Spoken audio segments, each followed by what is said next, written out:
Hi everyone, welcome to the very first episode of Minimalist Terrain. If you've clicked on this video, then you're obviously interested in either learning how to make or getting some ideas on making terrain for war games or figure games. Your first question is probably going to be, what makes this different from all of the other absolutely brilliant tutorial videos that you can find on the internet? So to answer that, I'm going to ask you a question first. In front of me, I have two pieces of terrain that I've made in the past. There are similarities between them and there are differences. Let's see if you can work out what's the same and what's not. I'll give you a closer look at them.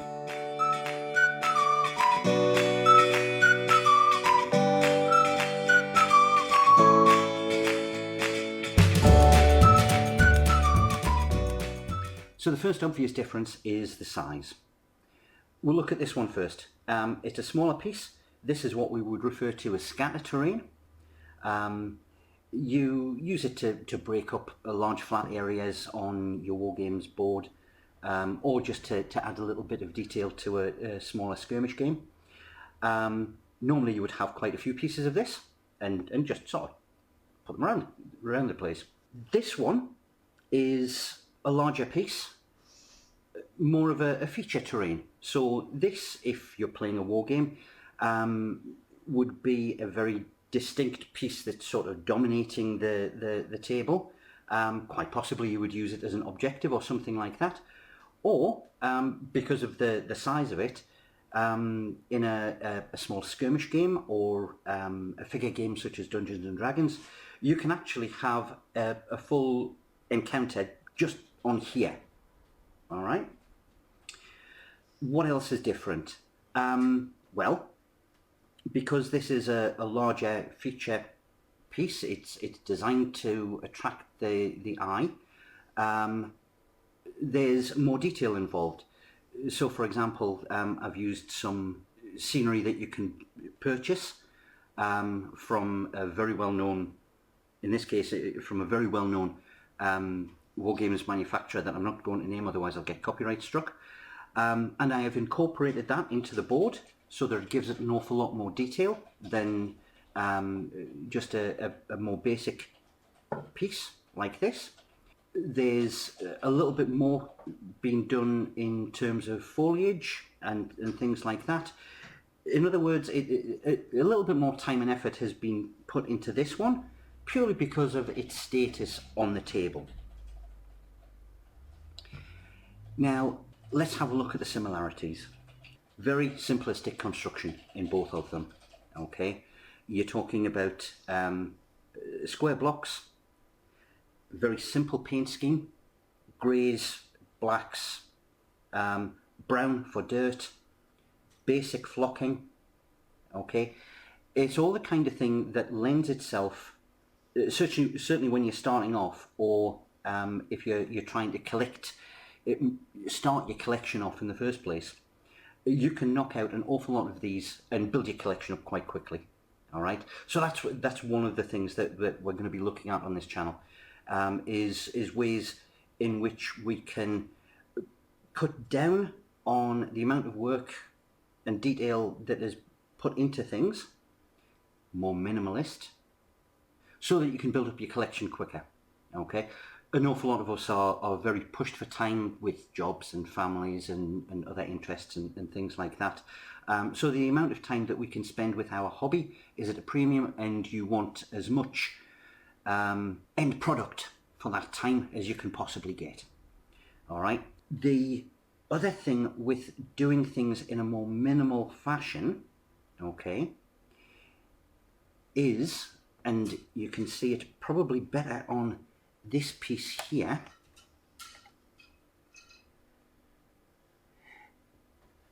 there is very little in the way of area that cannot be played on. Okay, probably about 90% of this is all flat playable surface, even though it doesn't look flat. Yes, you have upright walls and things like that, and you've got some statues, which is the fine detail stuff, which get in the way, but the rest of it is all playable. We've hinted at overgrowth and bushes, and broken things up with little tussocks of grass. So we've hinted at things without going over the top on the detail. Too much detail makes your area less playable. So that's another one of the concepts of minimalist, okay? We're maximizing the play area by cutting down a little bit on the detail. We're hinting at the detail. You can glance at it and say, oh yeah, there's plants there. But we're keeping it to a minimum to allow you to play on a greater area, okay? And that's going to be the same, hopefully, all the way through the pieces that I'll go through with you. There is one other similarity which you may not have picked up on. And in terms of players of role-playing games like Dungeons and Dragons and things like that, it is something that for their games they are so hot on that it had to be incorporated. And that is the use of the 25mm flagstone or tile, so that you've now, on both of them, you actually have a grid system, so you can plot out your movement rather than using a ruler, and you can just dive straight into the game. You're not holding things up. So, with that in mind, we'll crack straight into our very first project, which is going to be the ubiquitous 3x3 dungeon tile. So let's go through the materials and tools that you're going to need for this project. First of all, the stone tiles themselves. Unlike a lot of the tutorial videos that are knocking around, and they are really good, don't get me wrong, I don't use foam or polystyrene or anything like that for my stone blocks. For a straight flat tile that I can apply basically to any model, this is my go-to preferred substance or material. It is embossed cardstock, leather grain effect. So what it means is instead of just a flat sheet of card, there has actually been a texture pressed into it. Leather grain is these binding covers. You'll find them on ring-bound brochures and things like that. It's the outside cover, and it's got that sort of leather effect to make it look all flashy and nice and professional and things like that. And when cut into small tiles and dry brushed, it gives the effect of a stone slab. So this is what I use. That's what we're going to be using. Because it's card, it also means it can take a little bit of a knock. There's a bit of durability. It unlike foam, if your players are a little bit rough in their handling, it's not going to leave an accidental indentation in it. You've really got to hammer this stuff to break it. So we're going to be cutting out tiles on this, and we're going to be applying it to, now this is a relatively new material in terms of my modelling, Corflute. You can't see me anymore. This is the plastic plastic sheeting that normally real estate agents and things like that put their signs on and tack them up. Pretty much flat on either side. It's got sort of hollow tubes in the middle, and it cuts very easily. But it is, again, lightweight, and yes, there's a bit of flex to it. Okay, but it's pretty durable stuff. Very, very easy to work with. I've started using it for walls and all sorts of things like that. Unlike straight plastic card, there is actually a bit of thickness to it. Yeah, you'll see far more of this stuff in the future. Other modelling materials, PVA glue, couple of pots of paint,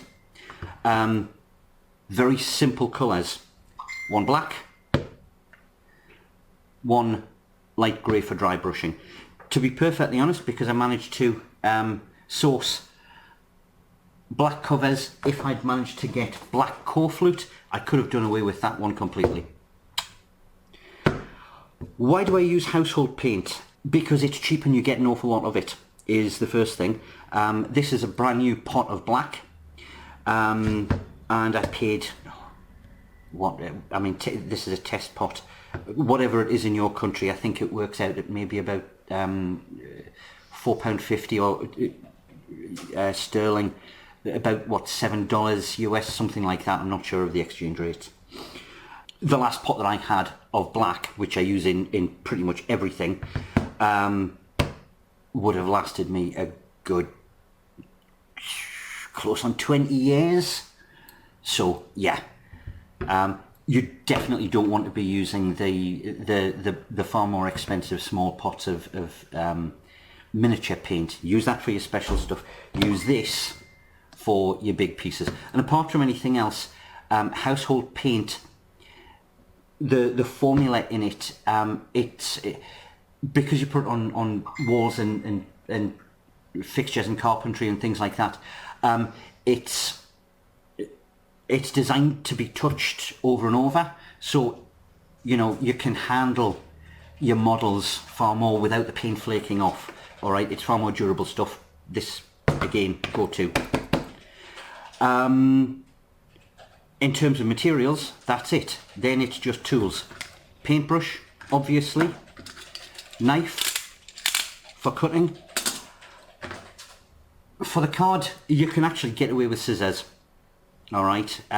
So if you're getting your kids to help out, or if it's a younger person that's starting off their collection for the first time, go scissors. Okay, then you're not having to supervise them with a knife. Metal rule, straight lines. It also means that because it's metal, if you're using a blade against it, you are not going to be shaving things off the side. It's far better. And a file. Okay. These things you can pick up at your dollar store or pound shop, or you know, they're cheap. All right. This is not, it doesn't have to be an expensive hobby. Okay. So now that we've got that, let's crack on to the actual build first. Okay, we'll start by marking out some cut lines so that we can convert this sheet into tiles. Now I've turned it over. The embossed part is on the underside. We're going to do all of the marking out work and that sort of thing on the reverse, as we were told in school, not the job side. Okay, so 25mm.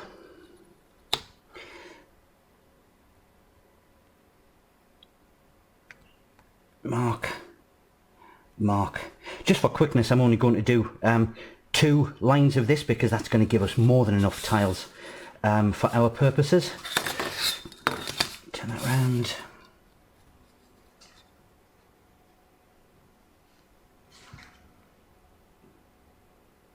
.5 is there. And there.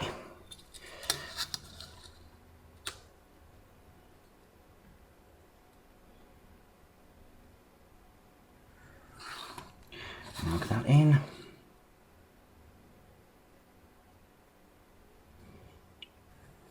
Mark that in.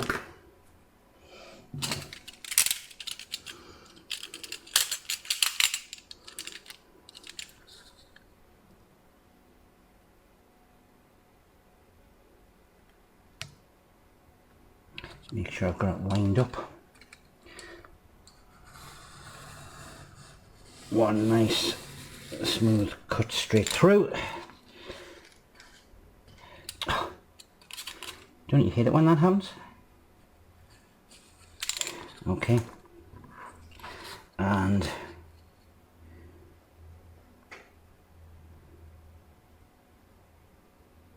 then the next one. If you're wondering about the dimensions, that pack of 25 sheets that I showed you, area coverage, you should be able to completely cover, I believe it's round about a 4 foot by 4 foot gaming table, completely with cobblestones. Just if you're interested in that, that's about how much area you're dealing with from that one pack. Right now,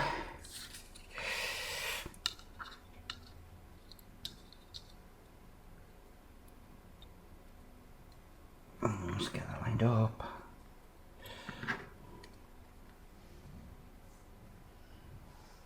There and there and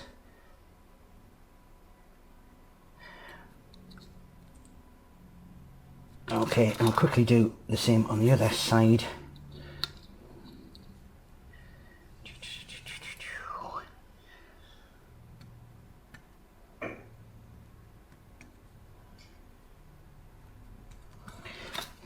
Okay, not even going to bother doing the draw lines on this because it's so close together.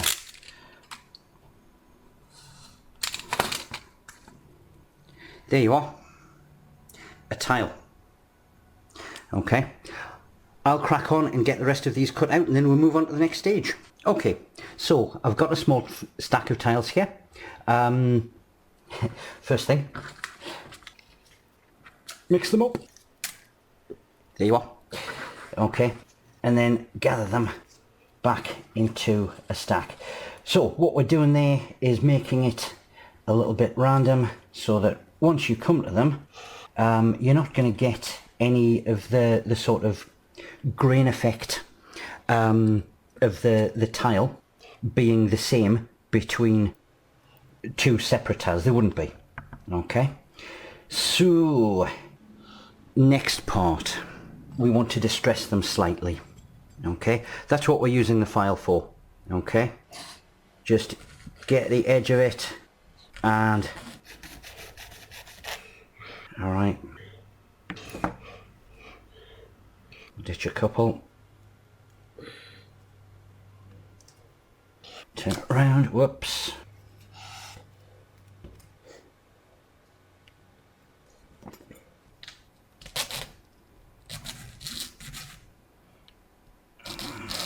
Okay, get it at an angle so that they're not all looking the same. Alright, ditch a few more of those. Maybe put some like that. Okay, and then even swap some of those out. Bring some of these back in. That one. And maybe it's even use the file and just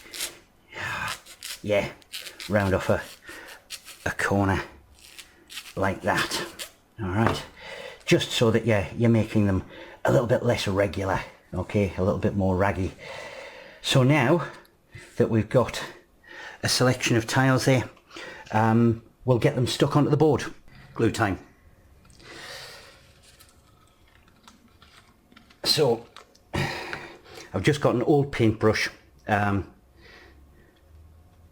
PVA glue, and let's just apply it straight onto the board here.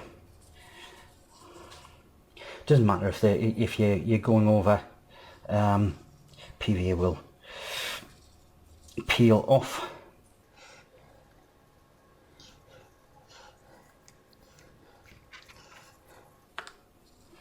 All right. One of the good things about Corflute is that it's already got sort of built-in ridges, so you don't necessarily have to mess about with sandpaper and you know, add stuff to it to allow things to adhere. All right, and then get some tiles. make sure that you've got the embossed side, and then pop them straight into place like that.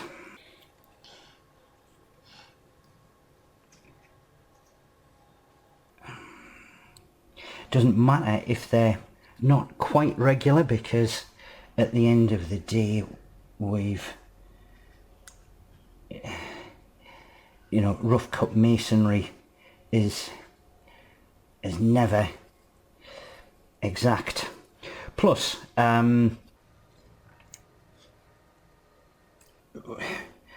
unless you're using a magnifying glass on it, any slight imperfections or anything like that is just not going to show up. All right, that one's a little bit irregular. That's got a slight gap to it, but that's okay. Don't mind that too much. That one in, because this will all tidy up in the final cutting.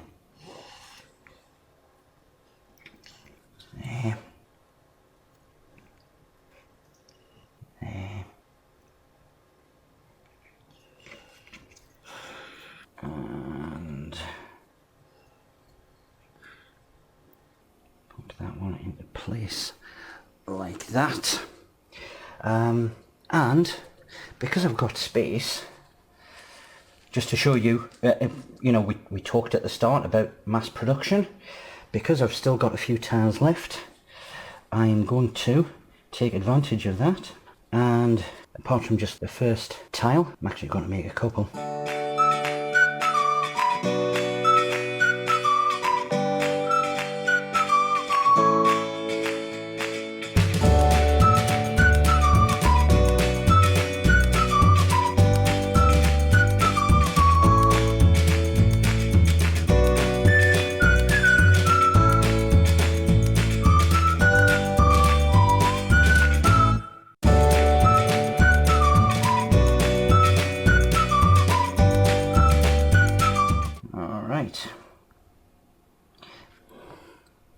Give it a little bit of a press down, make sure that it's all stuck.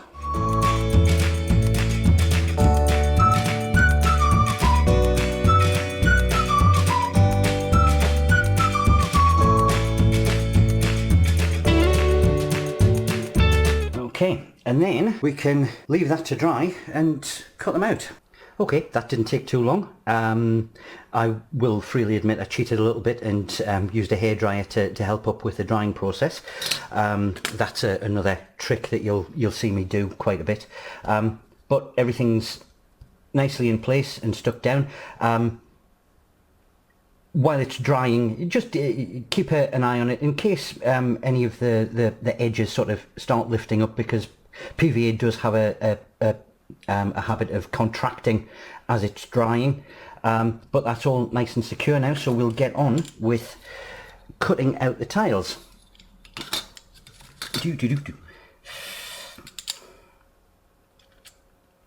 And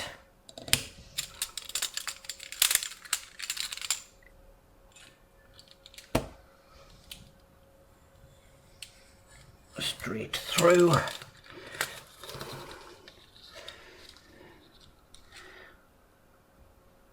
We'll take that one just there.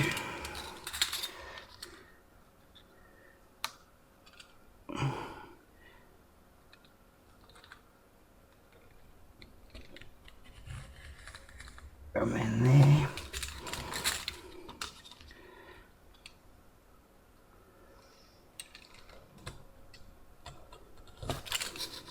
Cut there.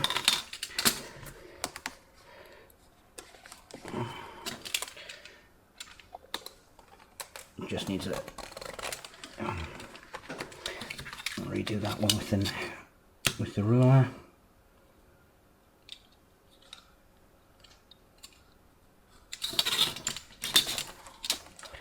Not.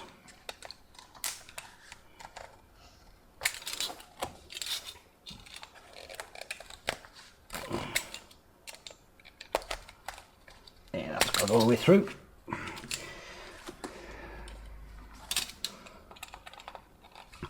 It cuts very easy down the line of the internal grooves, but not necessarily across.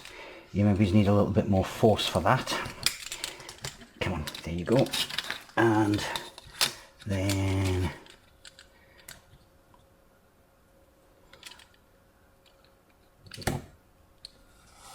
that last one there. And again, it's just that one across the grooves that's causing the problems. So, make sure I've got them in shot. There you go. 4 tiles ready to be painted. 5x15 corridor, 5x20 corridor, 15x15 room, or a 20x20 room. I'm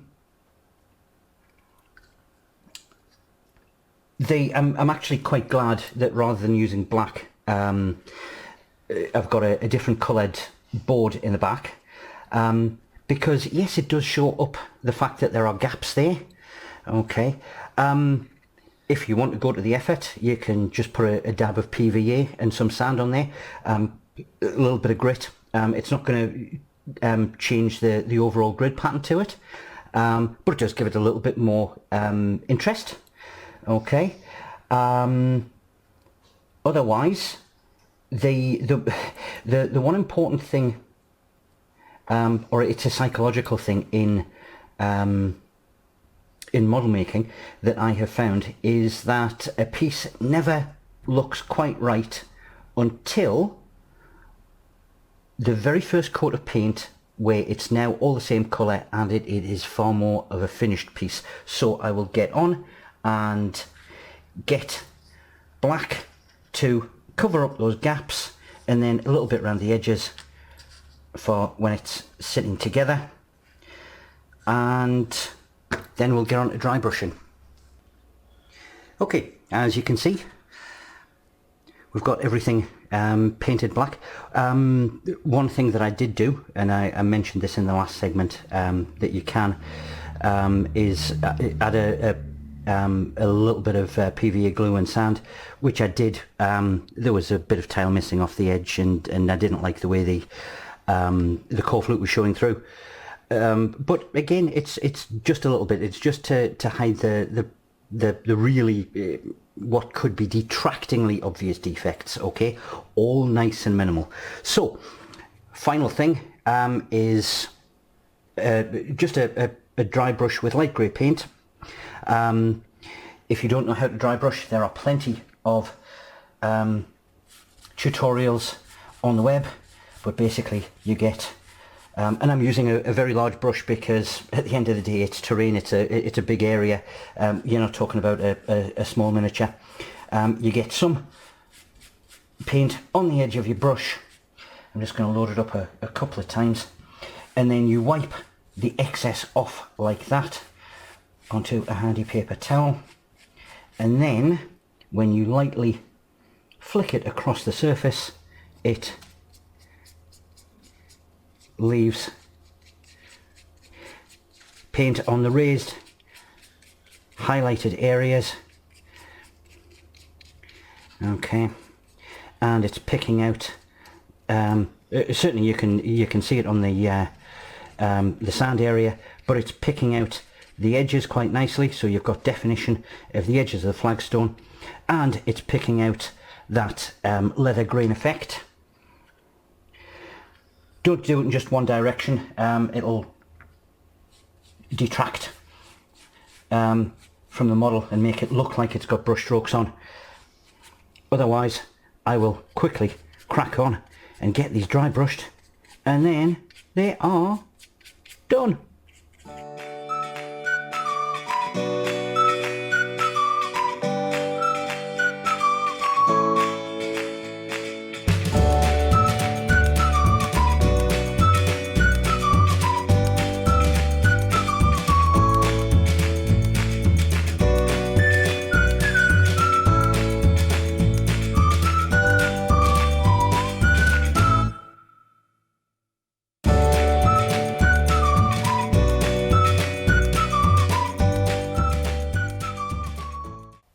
So there you have it. We've got our first project quite nicely under our belt.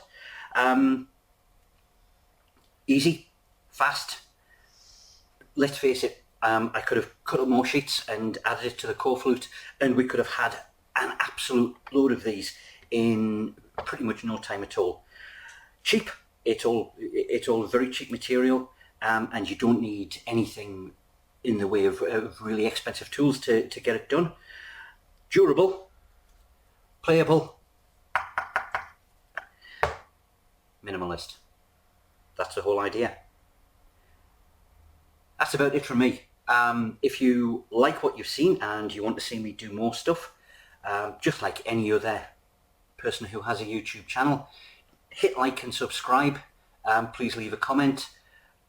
The more feedback that we get, the more it gives us incentive to do more content for you. Hopefully, or my hope is that I'll be able to do at least one of these a week, probably on the weekend when I'm not working.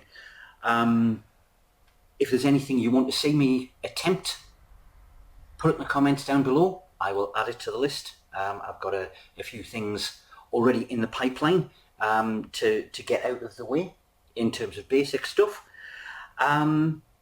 Until next time, get crafting.